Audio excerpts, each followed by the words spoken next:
नमस्ते बच्चों, मैं सपना जैन आपको क्लास 10 संस्कृत का पाठ 4 पढ़ाने वाली हूँ, जिसका नाम है शिशु लालनम। तो चलिए शुरू करते हैं। प्रस्तुत पाठ संस्कृत वाङ्मय के प्रसिद्ध नाटक कुंदमाला के पंचम अंक से संपादित कर लिया गया है। तो प्रस्तुत पाठ क्या है? संस्कृत वाङ्मय का जो प्रसिद्ध नाटक है कुंदमाला, उसके 5वें अंक से लिया गया है। इसके रचयिता प्रसिद्ध नाटककार दिंगनाग हैं और इसके रचयिता हैं दिंगनाग जी। इस नाट्यांश में राम, कुश और लव को सिंहासन पर बिठाना चाहते हैं, किंतु वे दोनों अति शालीनता पूर्वक मना करते हैं। सिंहासन आरूढ़ राम कुश और लव के सौंदर्य से आकृष्ट होकर उन्हें अपनी गोद में बिठा लेते हैं, और जो मना करते हैं उससे उन पर क्या है, उनको प्रेम उमड़ पड़ता है। इस कारण से उनको गोद में बिठा लेते हैं लव और कुश को, और आनंदित होते हैं। और जैसे ही गोद में बिठाते हैं तो उनको एक अलग ही प्रकार की खुशी होती है। पाठ में शिशु स्नेह का अत्यंत मनोहारी वर्णन किया गया है। इस पाठ में इस शिशु स्नेह के बारे में ही बताया गया है। सिंहासनस्थ रामः मतलब सिंहासन पर स्थित राम, तथा प्रविश्यतः प्रदूषकेन उपदिश्यमान मार्गहु तापसौ कुशलवहु। फिर विदूषक के द्वारा दिखाए गए मार्ग वाले तापसी लव और कुश प्रवेश करते हैं। प्रविश्यत अर्थात प्रवेश करते हैं। विदुष कहा इतः आर्यो, यहाँ से आर्य। कुशलवहु कुशलव रामम उपसरत प्रणम चह अपि कुशलम महाराजस्य, राम के पास जाकर और प्रणाम करके, चा मतलब और, प्रणाम अर्थात प्रणाम करके, क्या महाराज की कुशल है? रामः युष्म दर्शनात् कुशलम एव, तुम्हारे दर्शन से कुशल के समान है। भव भवतो किम वयम अत्र कुशल प्रश्नस्य भाजनम एव। फिर रामचंद्र जी कहते हैं,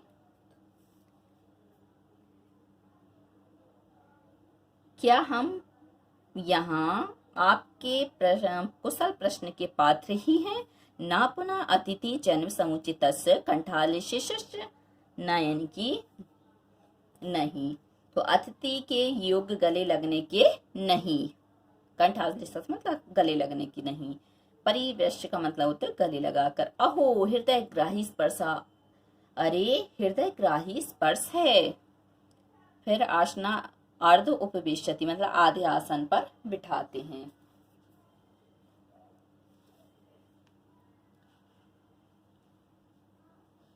राजासनम खल्व एतम न युक्तम अध्यासितुम, खल्व मतलब निश्चय ही, एतत मतलब यह है, राजासन मतलब राजा का आसन। उन्होंने कहा निश्चित ही यह क्या है, राजा का आसन है। न युक्तम आश्रय तो मतलब यहाँ यहाँ बैठने के लिए हम क्या है, उचित नहीं है।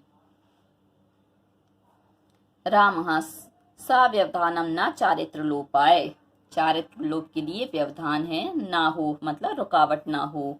तस्मात् अंक व्यवहित अध्यासितम सिंहासनम, इसलिए गोदी में बैठिए सिंहासन बाधित है। फिर क्या करते हैं, अंक को पेशत में गोदी में बिठाते हैं।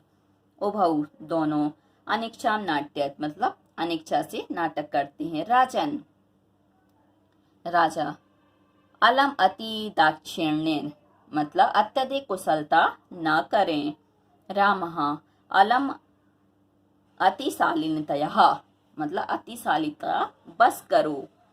भवती शिशु जनो वयो अनुराधात ग्रह गुण महताम अपि लालिनेम एव, क्या कहते हैं कि महान गुणी लोगों के लिए भी छोटी उम्र के कारण बालक कैसा होता है, लालिनीय होता मतलब लाड़ करने के योग्य होता है, स्नेह करने के योग्य ही होता है। प्रजति हिम करो बालाभात पशुपति ही मस्तक केतक छातनत्वम, क्या कह रहे हैं, हिमकरो का मतलब होता है चंद्रमा। बाल भाव के कारण ही शिव जी के मस्तक पर केतकी के समान निर्मित या केतकी से बने हुए चूड़ी की भांति सुशोभित होता है। रामः राम, ईशः भवतः सौंदर्य अवलोकन जनितेन कौतूहलेन प्रक्षामि क्षत्रिय कुल पितामहो सूर्यचंद्रियो को वहा भवतो वंशस्य कर्तः। भवतो मतलब आपके, सौंदर्य को देखने से उत्पन्न, जनितन मतलब उत्पन्न, कौतूहल मतलब कौतूहल से, एषा मतलब यह, प्रक्षामि अर्थात पूछता हूँ, क्षत्रिय कुल के पितामह सूर्य अथवा चंद्रमा आपके वंश का कर्ता कौन है? सूर्य है अथवा चंद्रमा है। लवः भगवान सहस दिहिति, भगवान सूर्य। राम कथम अस्मत् समान अभिचनौ संवृतौ, कथम अर्थात कैसे हमारे समान कुल में उत्पन्न हुए, संवृतौ अर्थात उत्पन्न हुए। विदुष कहा किम द्वयो अपि एकमेव प्रतिवचनम्, क्या दोनों का उत्तर एक ही है? लव भ्राता अवाभ्याम सौंदर्यो, मतलब हम दोनों सगे भाई हैं। सौंदर्यो का मतलब होता है सगे भाई। राम समरूप शरीर सन्निवेशः वयस्तु न किंचित अंतरम, मतलब शरीर की बनावट भी क्या है? समान है, और आयु का तो कुछ अंतर ही नहीं है। लव आवयम यमलऊ, मतलब हम दोनों जुड़वा हैं। राम संप्रति युज्यते किम नाम ध्येयम, अब ठीक है, क्या नाम है तुम्हारे? लव आर्यस्य वंदनायाम लव इत्यानाम आश्रयामि कुसम निर्देश्य आयु अपि गुरुचरण वंदनायाम कुश, क्या कहते हैं? आर्य की वंदना में लव ऐसा स्वयं को सुनाता हूँ, कुश को निर्देश करके गुरुचरण वंदना में फिर वो लोग कर। कुश अहम अपि कुश इत्यानाम श्राम्यामि, मतलब मैं भी क्या हूँ? कुश इस प्रकार स्वयं को सुनाता हूँ। राम अहो उदात्तस्य समुदाचारः, अहो अत्यंत रमणीय शिष्टाचार है। किम नाम ध्येयम भवतो गुरु, आपके गुरु का क्या नाम है?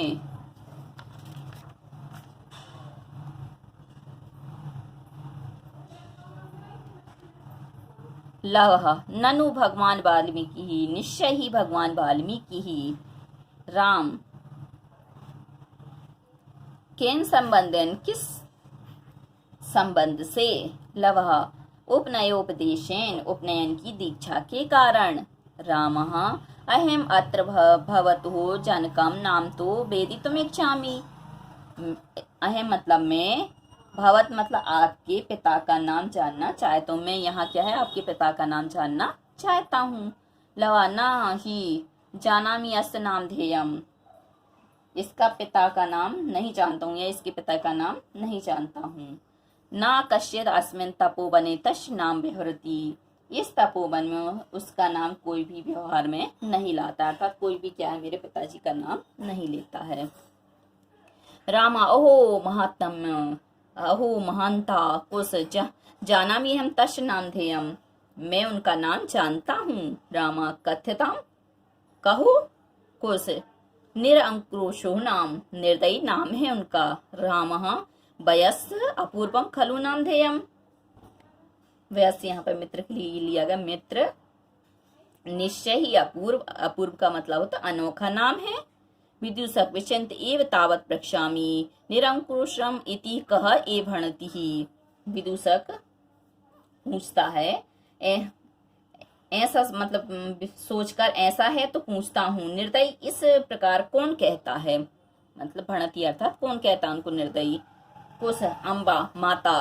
विदुषक किम कुपिता एवं भणति उत प्रकृतिस्थः, किम अर्थात क्या क्रोधित हुई ऐसा कहती है, अथवा सामान्य रूप से, प्रकृति मतलब स्वभाव से, मतलब सामान्य स्वभाव से। कुश यद वयो बाल भाव जनितम किंचित अविनयम पश्यति तदा एव अधिक्षिपति निरकुंकोशस्य पुत्रौ मा चापलयन इति ही। अम्बा मतलब माता, कुशः यदि, यहाँ पे संधि विच्छेद करेंगे तो यदि हो जाएगा, यदि अवयव, तो यदि हम दोनों के अवयव मतलब हम दोनों के बाल स्वभाव से कुछ, किंचित मतलब कुछ, अभिनय मतलब अभिनय, पश्यति मतलब देखती है, तदा तब, एव मतलब तब तो, अधिक्षिपति ही निरंकुश मतलब निर्दयी के पुत्रों, चंचलता मत करो ऐसा डांटती है। विदूषक एतियो यदि पितु निर्नुकोशः इति नाम ध्येयम एतियो जननी तेन अपमानितः निर्वासितः एतेन वचनेन दारकः निर्भष्यति। यदि इन दोनों के पिता का नाम निर्दयी है तो इन दोनों की माता उसके द्वारा पिता के द्वारा अपमानित हो निर्वासित हुई। मतलब यदि इनके पिता का नाम ऐसा है तो इनकी माता को क्या है, इनके पिता ने क्या है, निकाला होगा। ऐसा वो अनुमान लगाते हैं। रामः स्वगतम धिक माम एवं भूतम स तपस्नी मत्कृते नाम अपराधेन स्व आपत्तिमेव मनुगर्भैरक्षितः निर्भर्षति। इस वचन से दोनों पुत्रों को धमकाती है। वह तपस्वी मेरे किए गए अपराध से अपनी संतान को ऐसे क्रोध से भरे अक्षरों से धमकाती है। साबास अवलोक्यति, अश्रुपूर्ण नेत्रों से देखते हैं। रामः राम अति दीर्घ प्रवासो अयम दारुणस्य। अति दीर्घ मतलब यह प्रवास क्या है, बहुत लंबा और कठोर है। विदुषकम अवलोक्य जनातिकम, विदूषक को देखकर संकेत से। कौतूहलेन आविष्ट हो मातरम अन्यो नाम तो वेदितुम इच्छामि। कौतूहल बस इनकी माता का नाम जानना चाहता हूँ। न युक्तम चाह स्त्रीगतम अनुयुक्तुम विशेष तपोवने तत्र को अत्र अभिउपायः। स्त्रियों के लिए उचित नहीं है। स्त्रीगण मतलब नायुक्त मतलब स्त्रियों के लिए उचित नहीं है। विशेष का तपोवन तो यहाँ क्या उपाय है, तपोवन का तो यहाँ क्या उपाय है। विदूषक कहा, विदूषक जनातिकम अहम तु प्रक्षामि, संकेत से मैं फिर पूछता हूँ। प्रकाशम प्रकट हो। किम नाम धयामि वियोजनी, तुम दोनों की माता का नाम क्या है। लव तस्वदे नामनी, उसके दो नाम हैं। विदुष का कथा में एव कैसे, इस प्रकार। लवः तपोवनवासिनो देवी इति नाम आह्वयन्ति, भगवान वाल्मीकि वधु रीति, तपोवनवासी देवी नाम से पुकारते हैं और भगवान वाल्मीकि वधु के नाम से। रामा अपि चहा इतः तावत वयस्यः, मित्र तो इधर से भी क्षण भर, मुहूर्त मात्र मतलब क्षण भर। विदुष का उपसर्ग पास जाकर। आज्ञाप्यतु भगवान आप आज्ञा दें। रामः अपि कुमारियो अन्यो अस्माकं च सर्वथा समरूपः कुटुम्ब वृत्तान्तः। क्या इन दोनों कुमारों का और हमारे परिवार का वृत्तांत सर्वथा एक सा है। निपत्य मतलब पर्दा गिरता है उसमें। ये ती बेला संजाता रामायण गानस्य नियोगः किम अर्थम न विधीयते। इतना समय हो गया, रामायण का कार्य किस लिए नहीं किया गया। उभौ राजन उपाध्याय तो अस्मान त्वरयति ही, राजन गुरु का दूत हमें जल्दी कर रहा है। रामः मयापि सम्मानेन एव मुनि नियोगः, मेरे द्वारा भी मुनि का कार्य सम्माननीय है। तथा ही क्योंकि भवन्तु गायन्तु कविरपि पुराणो व्रत निधि, आप दोनों को लव और कुश गाने वाले हैं। तपोनिधि पुराण मुनि वाल्मीकि कवि हैं। गिरा संदर्भ प्रथम अवतीर्ण समूह वसुमतीम कथाम चेयम श्लाघा सरसी रोहिण्याभ्यसनीयतम पुनराति देवतारम रेमेंत च सोयम परिग्रह। धरती पर प्रथम बार, वसुमती में अर्थात धरती पर प्रथम अवतीर्ण प्रथम बार अवतरित स्फुटित वाणी का यह संदर्भ है, काव्य है। चयम और यह श्लाघः मतलब प्रशंसनीय ही श्रोताओं की पवित्र आनंदित करने वाला है। पवित्र श्रोताओं को कैसा है, आनंदित करने वाला है। मित्र वयस मतलब मित्र। अपूर्वो यम मानवानाम सरस्वती अवतारः, मनुष्यों का सरस्वती का अवतार यह अपूर्व है, अनोखा है। तद अहम सुहृत जन साधारणम श्रोतुम इच्छामि, तो मैं मित्र और जन साधारण को सुनाना चाहता हूँ। सन्निध्यताम सभासदा पृष्ठताम अस्मादिकम सो मित्र की अहम अपि एत्योन चिरात आसन परिखेदम विहरणम सत्वा अपनयामि। क्या कह रहे हैं कि सभासद समीप जाओ, लक्ष्मण को हमारे पास भेज दो। सौमित्री का मतलब होता है लक्ष्मण को, और प्रेषताम भेज दो, आती का मतलब हमारे पास। मैं भी, अहम अपी मतलब मैं भी, इन दोनों का चिरासन का दुख दूर करके लाता हूँ। ऐसा करके सभी निकल जाते हैं, सर्व निष्क्रांता सभी निकल जाते हैं। अब आते हैं अभ्यास प्रश्न पर। प्रश्न नंबर 1, अधोलिखितानां प्रश्नानां उत्तराणि संस्कृत भाषा लिखत। अधोलिखित प्रश्नों के उत्तर संस्कृत भाषा में लिखो।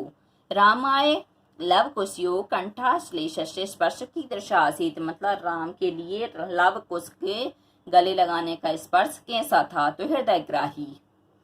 राम लव कुशयो कुत्र उपवेशितुम कथयति, राम लव कुश को कहाँ बैठने के लिए कहता है, तो स्वयं की मतलब अपनी गोद में।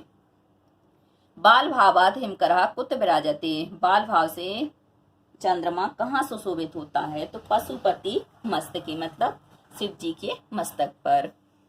लव कुश लवयो वंशस्य कर्ता का, कुश और लव के वंश के कर्ता कौन है, तो सहस दिधीति अर्थात सूर्य। केन संबंध वाल्मीकि कुश लवयो गुरु आसीत, किस संबंध से वाल्मीकि लव और कुश के गुरु थे, तो उपनयो उपदेशन, उपनयन संस्कार के कारण या उपनयन की दीक्षा के कारण। कुश लवयो मातरम वाल्मीकि ही केन नामना अभयति, लव कुश की जो माता है और वाल्मीकि इसको किस नाम से बुलाते हैं, लव कुश की माता को, तो बधू। प्रश्न नंबर 2, रेखांकितेषु पदेषु विभक्तिं तत्कारणं चः उदाहरण अनुसारम निर्देशत, रेखांकित पदों की विभक्ति और उसके कारण को उदाहरण के अनुसार निर्देशित करो। यहाँ पे विभक्ति और उसका कारण बताना है। जैसे यथा राजन अलम अति दाक्षिण्यन, यहाँ पर विभक्ति हो गई तृतीय विभक्ति अति दाक्षिण्य में, और इसका कारण है अलम की युग में तृतीय विभक्ति होती है। अगला है रामः लव कुशौ आसन अर्ध उपवेश्यति, तो यहाँ पर राम ने लव कुश को आधे आसन पर बैठाता है, तो यहाँ पर अर्धाश्रम में द्वितीय विभक्ति है और अर्ध के योग में यहाँ पर द्वितीय विभक्ति हुई है। धिक माम एवं भूतम, तो यहाँ पर माम में क्या है द्वितीय विभक्ति और किसकी योग में हुई है, किस कारण से हुई है, तो धिक के कारण से। अंक विहरतम अध्यास्ताम सिंहासनम, तो यहाँ पर सिंहासनम यहाँ पर क्या है द्वितीय विभक्ति दिखाई है, परंतु यहाँ पर सप्तमी विभक्ति है, क्योंकि अधि के योग में ये कारण है, अधि के योग में हमेशा क्या होता है सप्तमी विभक्ति होती है, इसलिए यहाँ पे क्या आ जाएगी सप्तमी विभक्ति आ जाएगी। दिखाया द्वितीय विभक्ति जाएगा पर अधि के योग में सप्तमी विभक्ति होती है। अलम अति विस्तृण, तो अति विस्तृण में क्या तृतीय विभक्ति, किस कारण से, तो अलम की योग में तृतीय विभक्ति होती है। रामम उपसरत प्रणमचः, तो राम में क्या है द्वितीय विभक्ति क्यों है, तो उप के योग में द्वितीय विभक्ति होती है। अगला है प्रश्न नंबर 3, यथा निर्देशम उत्तरत, मतलब यथा निर्देश उत्तर दो। जानामि अहम तस्य नामधेयम अस्मिन् वाक्ये कर्तृपदम किम, मतलब मैं तुम्हारा नाम जानता हूँ, उस तस्य नामधेय मतलब उसके नाम में यहाँ कर्ता पद क्या है, तो कर्ता पद आ जाएगा अहम। अहम क्या है कर्ता पद, क्योंकि मैं जानता हूँ उसके नाम को। किम कुपिता एव भणति उत प्रकृति स्थितः, क्या क्रोध से ही कहती है अथवा स्वाभाविक रूप से ही। अस्मात् वाक्यात् हर्षिता इति पदस्य विपरीतार्थक पदम चित्वा लिखत, इस वाक्य से हर्षित इस पद का विपरीत अर्थ देने वाला पद चुनकर लिखना है, तो हर्षिता का आ जाएगा कुपितः या दुखितः। विदुषकः उपसृत आज्ञापयतु भवान, अत्र भवान इति पदम कस्मै प्रयुक्तम, यहाँ पे जो भवान शब्द है वह किसके लिए प्रयुक्त हुआ है, तो यहाँ पे भवान शब्द आ जाएगा रामाय, राम के लिए, क्योंकि यहाँ पे किसके लिए प्रयुक्त किया गया है, राम के लिए प्रयुक्त किया गया कि यदि आपकी आज्ञा हो, तो उसके पास जाकर के वो बोलता है विदूषक। तस्मात् अंकः व्यवहितम अध्यास्ताम सिंहासनम। अत्र क्रियापदम किम, यहाँ पे क्रियापद क्या है, तो क्रिया है अध्यास्ताम। वयस्तु न किंचित अंतरम अत्र आयुषा इत्यर्थे किम पदम प्रयुक्तम। यहाँ पर आयुष जो शब्द है इसके लिए कौन सा पद प्रयुक्त हुआ है, तो वैश्य। वैश्य का मतलब भी आयु होता है और आयुषा का मतलब भी आयु। प्रश्न नंबर 4, अधोलिखितानि वाक्यानि कह कम प्रति कथ्यति। अधोलिखित वाक्य किसने किसके प्रति कहे या कहता है, तो कहा किसने, कम किसके प्रति। सा व्यवधानम नहा चारित्र लोपाय, तो यहाँ पर आ जाएगा रामः लवकुशौ, राम ने लवकुश को कहे। किम कुपिता ये भणति उत प्रकृतिता, मतलब क्या वह क्रोधित होकर ही ऐसा कहती है अथवा स्वाभाविक रूप से कहती है, तो विदुष कहा कुशलम, विदूषक ने कुश को। जानामि हम तस्य नाम धेयम, तो यहाँ पे मैं उसके नाम को जानता हूँ, तो कुशः रामम, कुश ने राम को कहा। तस्य दे नामनी, उसके 2 नाम है, तो लव ने विदूषकम, विदूषक को। वयस्य अपूर्वम खलु नाम धेयम, तो मित्र उसका नाम कैसा है, निश्चय ही अनोखा ही है, तो रामः विदूषकम, राम ने विदूषक को कहा। प्रश्न नंबर 5, मंजूषात पर्याय द्वयम चित्वा पादानाम समक्षम लिखत। मंजूषा से 2 पर्यायवाचियों को चुनकर पदों के समक्ष लिखो। 2 पर्यायवाची क्या करना है, एक शब्दों के सामने लिखना है। सेवा शिष्टाचार शशि चंद्रशेखरा सुतः इदानीम अधुना पुत्र सूर्य सदाचार निशाकर भानु। अब यहाँ पर ये शब्द दिए हैं। अब हिम करके 2 पर्यायवाची क्या होंगे, तो हिम करके हो जाएगा शशि, शशि मतलब चंद्रमा होता है, और निशाकर, निशाकर को भी हम क्या कहते हैं, चंद्रमा ही कहते हैं। संप्रति का हो जाएगा अधुना इदानीम। समुदाचार का हो जाएगा सदाचार शिष्टाचार। पशुपति का हो जाएगा सेवा चंद्रशेखरा, चंद्रशेखरा इसलिए बोलते क्योंकि इनके सिर पर क्या होता है, चंद्रमा होता है। तनया, तनया का मतलब होता है पुत्र, और सुतः, सुतः का मतलब भी पुत्र, और सहस्त्र दिधिति का मतलब होता है सूर्य और भानु। अब प्रश्न है एक और, प्रश्न नंबर 6, उदाहरण अनुसृत अधोलिखितेषु पदेषु प्रयुक्त प्रकृति प्रत्यंच लिखत। उदाहरण का अनुसरण करते हुए अधोलिखित पदों में प्रयुक्त प्रकृति और प्रत्यय को हमें लिखना है। पदानी मतलब पद, प्रकृति अर्थात प्रकृति, प्रत्यय मतलब प्रत्यय। प्रकृति को हम मूल शब्द भी कहते हैं। आसन, आसन में क्या है, आस धातु और लुट प्रत्यय, इस प्रकार ये आसनम बना। ऐसी युक्तम, तो युज धातु कृत प्रत्यय, युज इसकी प्रकृति हो गई और कृत इसका क्या हो गया, प्रत्यय हो गया। अब आते हैं हम भाजनम। भाजनम में क्या है, भज धातु और लुट प्रत। ऐसे शालीनता, शालीन धन तल प्रत्यय। लालिनी है तो लल स्मृणिच धन अणियर हो जाएगा, तो बन जाएगा लालिनी। हाँ, छदत्वम में छद प्रकृति आ गया और त्वल प्रत्यय आ गया। सन्नितः तो सम उपसर्ग आ गया और नेह प्रत्यय वो प्रकृति आ गई और कर प्रत्यय आ गया, तो बन गया सन्निहितः। सम्माननीय, तो सम उपसर्ग मान और अन्यर और टा प्रत्यय से बन गया सम्माननीय। आ विशेषण विशेष पदानी युज्यत, विशेषण से हमें क्या करना है, विशेष पदों को मिलाना है। विशेषण पदानी विशेष पदानी मतलब एक जगह क्या है, विशेषण पद दिए हैं, दूसरी जगह विशेष पद दिए हैं।